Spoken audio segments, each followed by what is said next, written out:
رب اشرح لي صدري ويسر لي أمري واحلل عقدة من لساني يفقه قولي. رب اشرح لي صدري ويسر لي أمري واحلل عقدة من لساني يفقه قولي.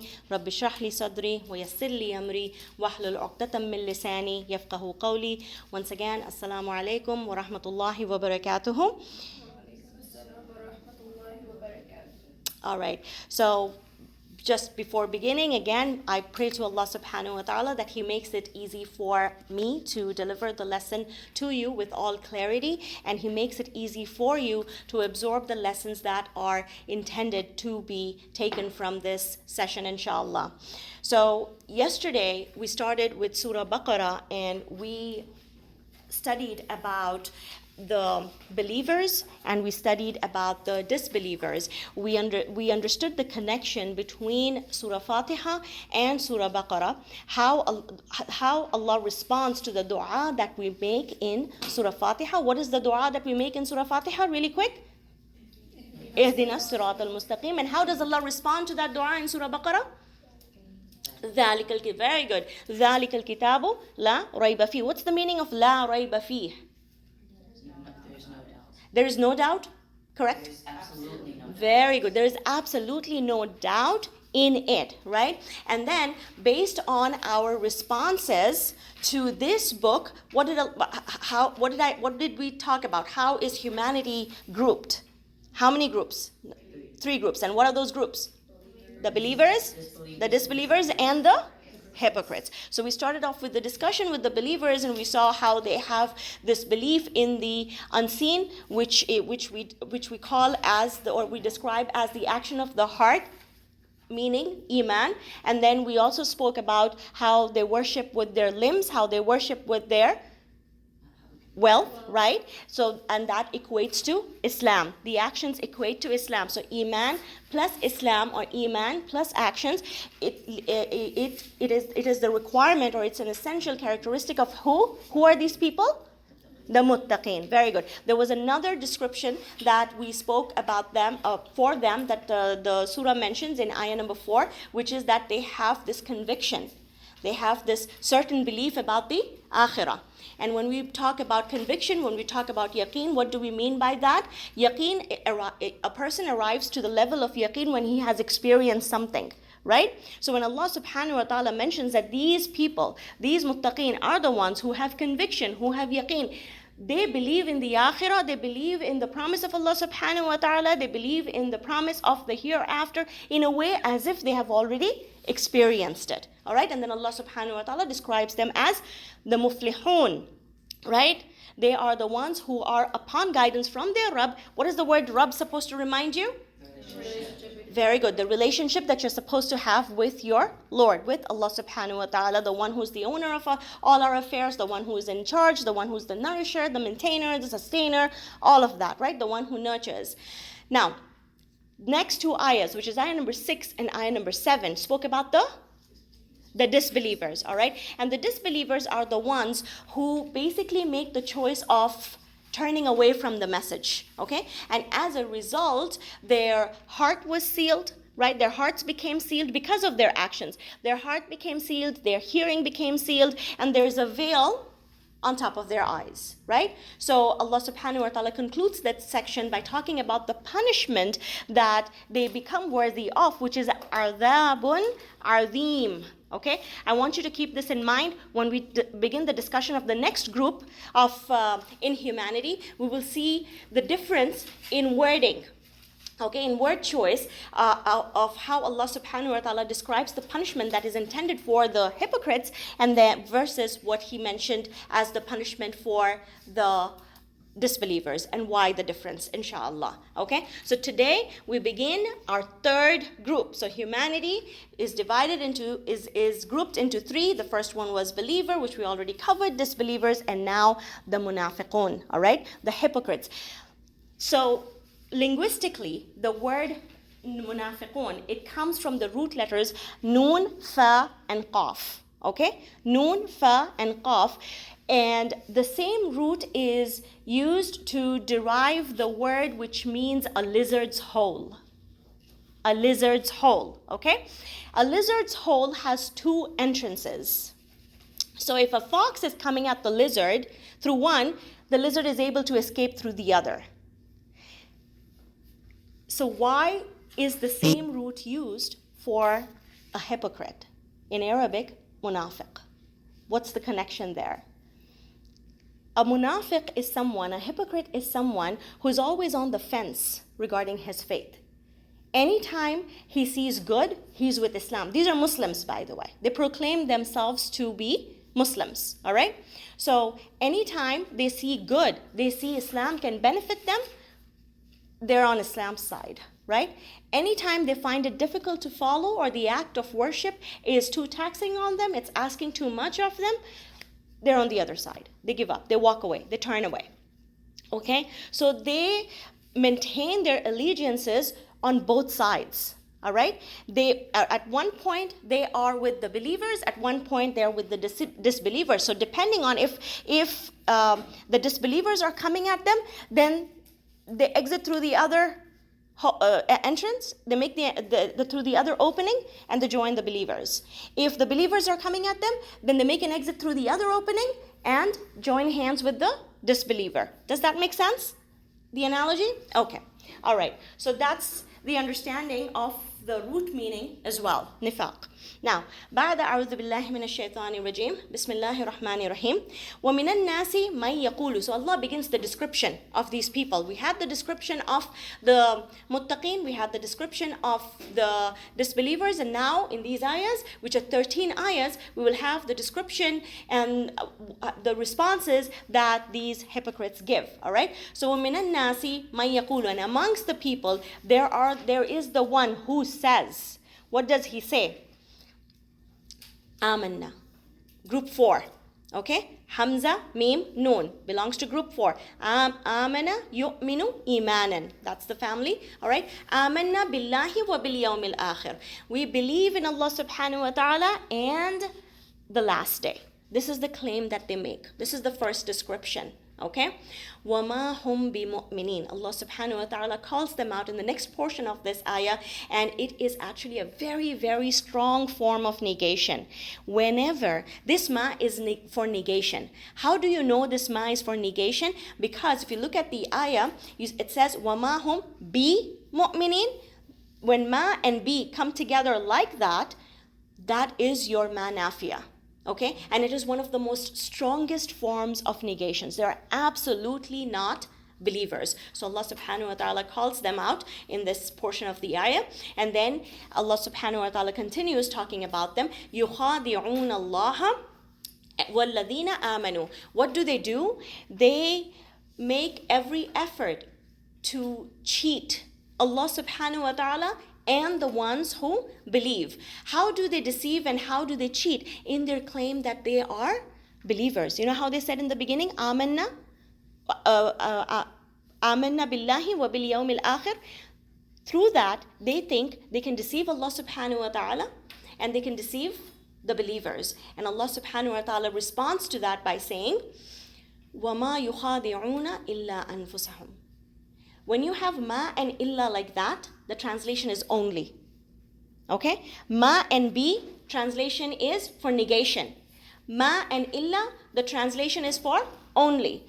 The ma and bi that you saw, that ma is nafiya. It's for negation. The ma and illa that you're seeing over here, this ma is a mausul. Okay? So when you have these two together, the translation is only. So how will they only deceit themselves. Okay? They only deceive themselves. They only cheat themselves. How do they cheat themselves? Because they don't realize. They may find temporary wins here and there, which makes them think like they're winning. They're ahead of the race, right? But they forget that this world is not the end.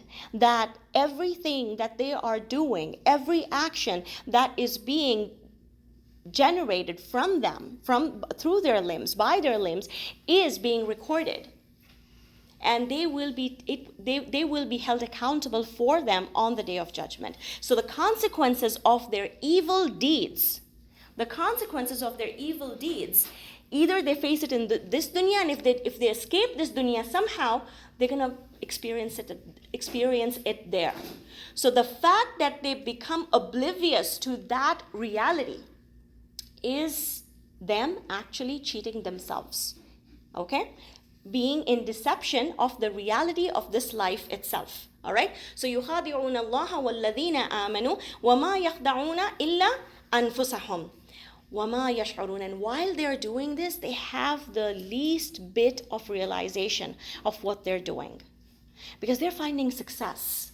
They think they've been able to trick everyone, and they're in the midst of the believers, and the believers don't have no idea about what's going on. So this ayah, if we try to understand it in the context of revelation at the time that it was revealed, what Allah subhanahu wa ta'ala is pointing over here is the list of, yesterday we spoke about the list of hypocrites, the names that was given to Rasul sallallahu alaihi wasallam in his lifetime. Rasul sallallahu alaihi wasallam was made aware of these names, and that is exposing them, right? The matter of pride the matter that was of pride to them was that they were able to deceive the believers, all right, and continue to mix with them, and the believers have no clue. But Allah subhanahu wa ta'ala revealed the list to Rasul sallallahu alaihi wasallam and made him aware. So that's one hit that they got. And then in the akhirah, that's the final hit, the final blow that on the day of judgment. Okay?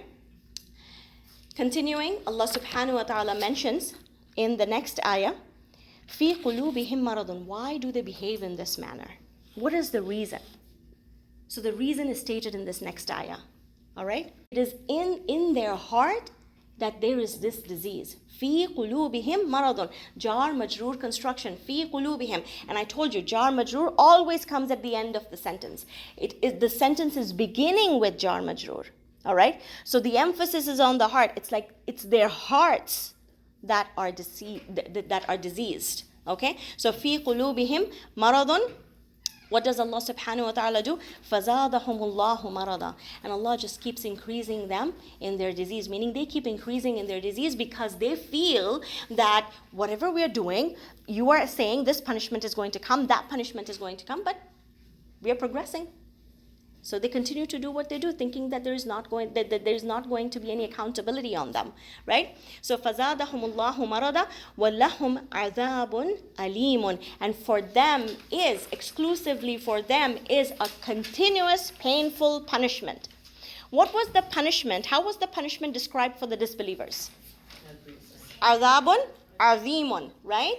Over here, Allah subhanahu wa ta'ala, while describing the punishment for the hypocrites, He says, عَذَابٌ أَلِيمٌ. Why didn't He just say عَذَابٌ عَظِيمٌ? Why say عَذَابٌ أَلِيمٌ? Right? In terms of memorization, these knowledge of the understanding of the usage of words really helps you. Otherwise, you get, okay, which one was first?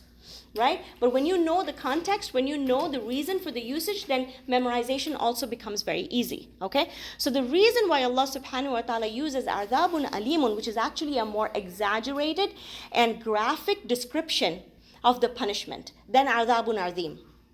Okay? How's a'dhabun azim? Great punishment. Alim, if you remember, we spoke about Ar-Rahman Ar-Rahim, right? In Surah Fatiha, and I said Rahim means constantly merciful, right? So anything that comes on the scale of Fa'il, Rahim, Azim, Alim, right? The meaning of constancy is found there. So same thing over here. It's constantly painful. You know when you experience pain on a constant basis, then there comes a point where you may become numb to pain. You don't feel it anymore, or you build such tolerance that the pain is there, but you're not feeling it anymore. That's not going to be the case here. By using the word alim for the munafiq, Allah subhanahu wa ta'ala is saying that this pain, they're going to be constantly feeling it. There's not going to be an end to it. Why such, from just the language usage, the disbelievers, it's not like they're any better, right? Their punishment is great as well. But why a more graphic description of a hypocrite's punishment? Because a disbeliever, when he disbelieves, he's open about it. He's not two-faced about it. There's no deceit. There's no cheating involved in that. A hypocrite, think about it. He claims to be a believer. He is praying with us. He is fasting with us. He is amongst our gatherings. Technically, he's more dangerous. right? Because none of us has the capacity to judge the state of a person's heart, okay? And these people, when they profess their faith, they are just saying it with their tongue. Their heart is numb to Islam. But how do we know that? We have no way of finding that out. So that's why Allah subhanahu wa ta'ala, when He talks about the punishment of the hypocrite, the tone is very severe. Even when He mentions or describes the punishment of the hypocrite in Surah Nisa, Allah subhanahu wa ta'ala mentions that they are going to be in the lowest part of the hellfire. Again, just to drive home the point that this characteristic of nifaq, all right, it is not something that a disbeliever possesses. This characteristic can be present in any one of us. In Muslims, it can be in non-Muslims, it can be in anyone, right? What are the three characteristics of a hypocrite? According to the hadith of Rasul sallallahu alaihi wasallam, the three characteristics of a hypocrite are that when he speaks, he lies. Okay? That's one of the first characteristics. The second characteristic is when he's trusted, he breaks the trust. Okay? And when you're having a difference of opinion, right? When there's a difference of opinion between him and you, he explodes. You cannot have a decent discussion where there are differences of opinion with him without him exploding on your face. Okay? You cannot give him a piece of advice without him biting your head off. These are the characters. They don't take advice very well. Hypocrites don't take advice very well. What was the second one again? If he's trusted, he breaks the trust. Okay? So these are the three characteristics of a hypocrite as mentioned by the hadith of Rasul sallallahu alaihi wasallam. So فَزَادَهُمُ اللَّهُ مَرَضًا وَلَهُمْ عَذَابٌ أَلِيمٌ. Why? Allah subhanahu wa ta'ala Himself explains the reason as to why such a severe punishment for them. بِمَا كَانُوا يَكْذِبُونَ. That ma is ism mawsul. Because, this be will be translated as because, right? Because of that which they used to lie about. What did they lie about? The beginning of in the beginning of the discussion in ayah number 8. وَمِنَ النَّاسِ مَنْ يَقُولُ آمَنَّا بِاللَّهِ وَبِالْيَوْمِ الْآخِرِ. That's the lie, the claim, the false claim that they make. So because of that lie, Allah subhanahu wa ta'ala says they themselves, because of the choices they made, become worthy of such a horrific punishment. Okay? Now, continuing, the second description. Okay, so the first description was آمَنَّا بِاللَّهِ وَبِالْيَوْمِ الْآخِرِ. What's the second description of the hypocrite? وَإِذَا قِيلَ لَهُمْ. And when it is said to them.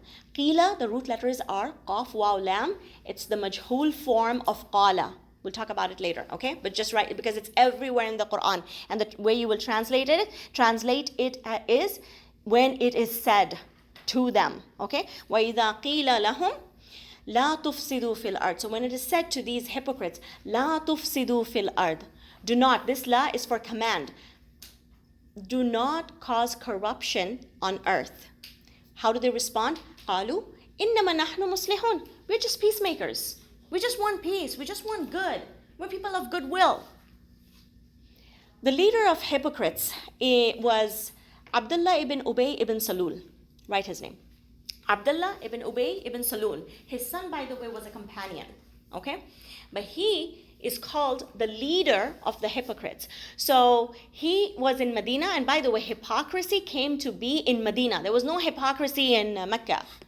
Hypocrisy is on the rise when Islam is on the rise, okay? So in Medina, when Islam was gaining power, when Islam was rising, when people began to see that there are benefits to being Muslim, there's power to being Muslim, there are these advantages that I can benefit from, then they started to pretend to be Muslim so that they can benefit from the good that they saw as good, okay?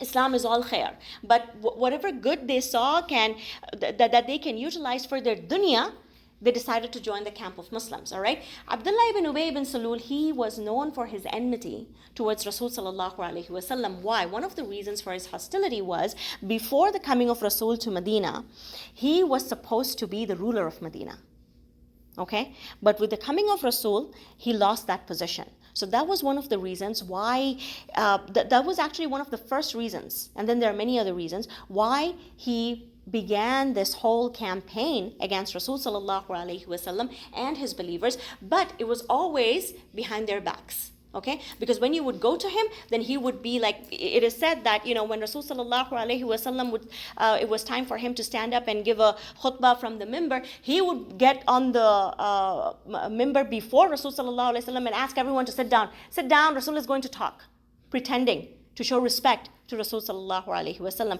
But the entire community knew that he was a hypocrite at that time. Okay. So that was him. And even in the case of Uhud, when we did the Madani Sirah last year, when we were studying the Battle of Uhud, how many people from the Quraysh side? 3,000, right? 3,000 people, Quraysh army. How many participated from the Muslim side? Who remembers? 1,000. Did 1,000 fight? How many fought? 700. So 300 backed out, right? At the time of the battle, at the time of the war, when people are getting ready, everyone is mobilized. This 3,000 big army, giant army is moving towards Medina, and Rasul sallallahu alaihi wasallam mobilized his army, and then halfway there, Abdullah ibn Ubay ibn Salul, he backs out. With him, 300 other people back out. You can imagine the panic, the restlessness, the chaos it may have created at that time, and it did. But those 700 remained firm. So when Abdullah ibn Amr radiallahu anh tried to talk to Abdullah ibn Ubay ibn Salul, when he tried to talk to him, don't you fear Allah subhanahu wa ta'ala? Don't you know this is not right? He tried to give him a piece of advice. He told him, no, don't worry about it. I know there's no fight going to happen. So that's why I'm just backing out. You guys will be fine. So he was never outward with his intentions. All right? It was always in the guise of an excuse.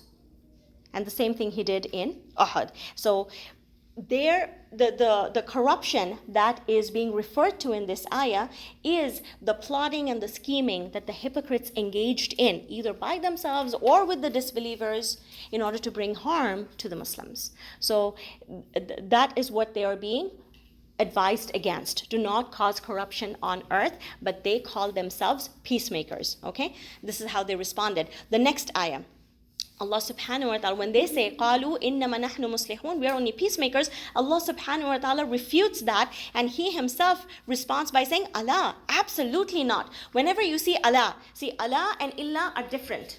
Okay? Illa is except. Allah is absolutely not.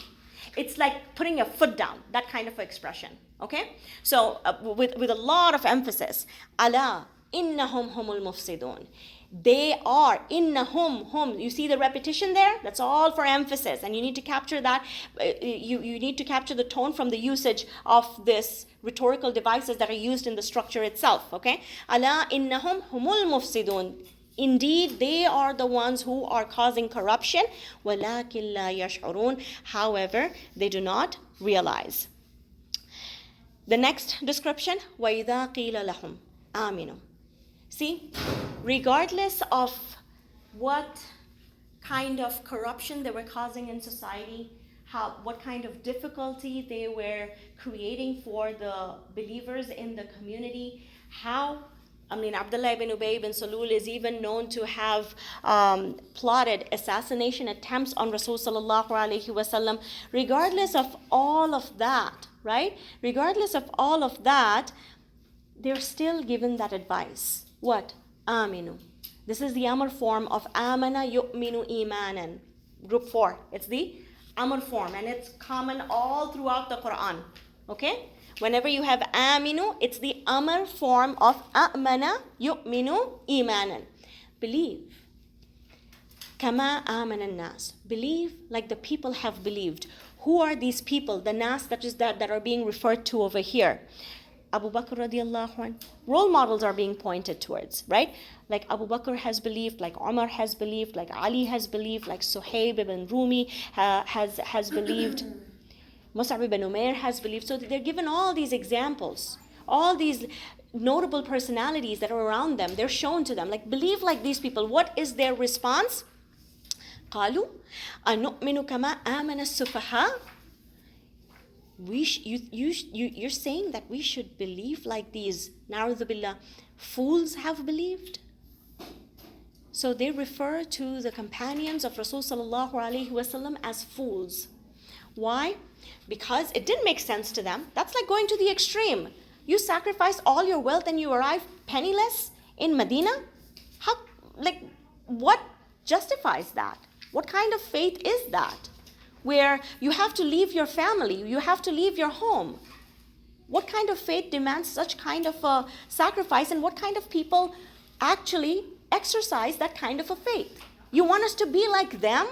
So it's a derogatory response that they give, right? قَالُوا وَنُؤْمِنُ كَمَا آمَنَ السُّفَهَاءُ, meaning the ignorant ones, the foolish ones. قَالَ تَعَالَى رَدًّا عَلَيْهِمْ, Allah subhanahu wa ta'ala says, refuting them again, Allah, absolutely not. إِنَّهُمْ هُمُ السُّفَهَاءُ, it is they who are the foolish ones. وَلَكِنْ لَا يَعْلَمُونَ, however, they do not know. Okay? وَإِذَا لَقُوا, the other characteristic.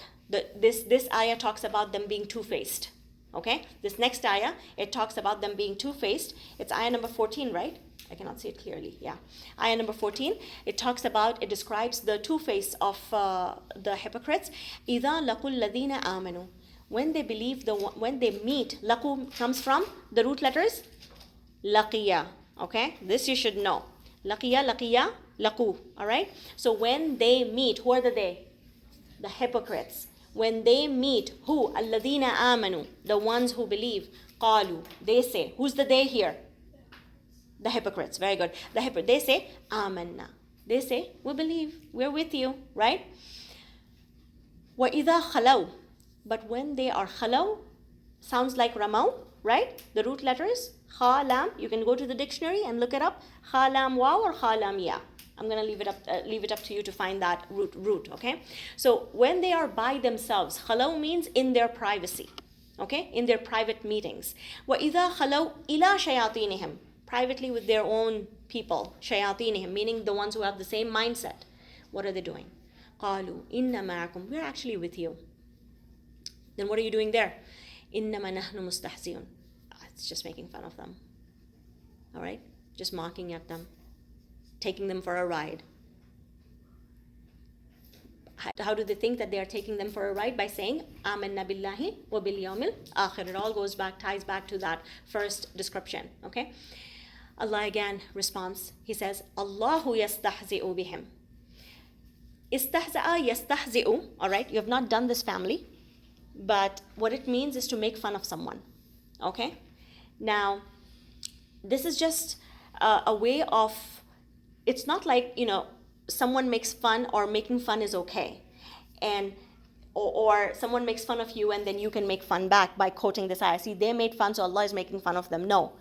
The same word is used, but when we look at the ayah where Allah is saying that Allah makes fun of them, what is intended by that is Allah is going to humiliate them. And one of the ways they were humiliated, like we mentioned before, was that they were exposed in this dunya itself by the revelation of the list that contained their names. All right? The loss that they will suffer in this dunya, and the loss that they will suffer in the akhirah. The loss that they will suffer in this dunya, loss of respect. No one who likes a two-faced individual. People eventually catch up to these things, don't they? Don't they? You think a person can remain two-faced and never be caught, right? They cheat Allah and the believers, right? We saw previously in the ayah, they cheat Allah and the believers, thinking that no one will ever find out. But a two-faced individual, he cannot remain hidden for too long. Eventually, he does get exposed, right? So that's what Allah subhanahu wa ta'ala is mentioning. In dunya or in akhirah, they are going to be exposed for who they really are, and the consequences are going to be given to them. Allahu yastahzi'u bihim وَيَمُدُّهُمْ فِي طُغْيَانِهِمْ. Okay? He gives them respite. He gives them time. He allows them to be extended in their rebellion, in their transgressions, in their wrong way. Okay? And they continue in their wrong. In what state? يَعْمَهُونَ. يَعْمَهُونَ. That word is key to understand this ayah. Understand the answer to your question. يَعْمَهُونَ. The root letter is Ain, Mim, Ha. Okay? Write two words. One is Ain, Mim, Ha. And the other one is Ain, Mim, Ya. Okay? Amiya, Ain, Mim, Ya means to be blind. Physically blind. Okay? Ain, Mim, Ha means to be blind by the heart. Meaning physically you're able to see, but your heart is not able to see the truth. And I'm sure you may have experienced or encountered people in your space where the truth seems so obvious, like it's in your face, and you'll be like, how can you not see it? And the person is simply not able to see it. Why? Because of certain choice. It's not like that person didn't have the ability or the tawfiq. Allah gave everyone equal abilities, right? The ability to discern between truth and falsehood. Allah gave that to everyone. But when a person refuses to use a certain quality that has been given to him by Allah subhanahu wa ta'ala for a period of time, he eventually loses that potential. And it happens. When you don't use something, just because you know it doesn't mean that you will always be able to use it. When you don't use it, you eventually lose the ability that was granted to you. So when you don't use your heart for the purpose that was given to you, for the purpose for which it was given to you, your heart eventually will lose that ability. And when the heart loses that ability, then you're not able to reflect into your surroundings anymore. Like she said, didn't they see like all this is just coming down? I mean, we're not just talking about what is coming down. We're talking about Rasul being in front of them. Okay? Rasul being in front of them, and despite that fact, the response they gave to this message. And the next ayah describes that, where Allah subhanahu wa ta'ala says, أُولَٰئِكَ الَّذِينَ اشْتَرَوُا الضَّلَالَةَ بِالْهُدَى. Right? When we talked about the muttaqeen, we said, أُولَٰئِكَ عَلَىٰ هُدًى مِّن رَبِّهِمْ وَأُولَٰئِكَ هُمُ الْمُفْلِحُونَ. Right? أُولَٰئِكَ, those are the ones. Here Allah is saying, أُولَٰئِكَ الَّذِينَ اشْتَرَوُا الضَّلَالَةَ بِالْهُدَى. Those are the ones who actually made a transaction. What is that transaction? That they exchanged guidance for deviation. Because they didn't want to make the sacrifice. They didn't want to give up this dunya, the glam of this dunya. They didn't want to give up their pride. They didn't want to give up their ego. They didn't want to give up their family. They didn't want to give up their wealth. They didn't want to make sacrifices. They didn't want to go through the hardships, right? So all of that resulted in them making this profitless transaction, where they gave up the company of Rasul sallallahu alaihi wasallam for the company of their shayateen. Okay? We're going to conclude here, and then I'm going to take questions, and then if we have time, I'm going to do the next two examples, which is actually very interesting. Otherwise, we'll pick it up tomorrow, inshallah. Okay? So, Subhana Rabbika Rabbil Izzati Amma Yasifun, Salamun ala al-Mursaleen, Walhamdulillahi Rabbil Alameen. Yes, Soha.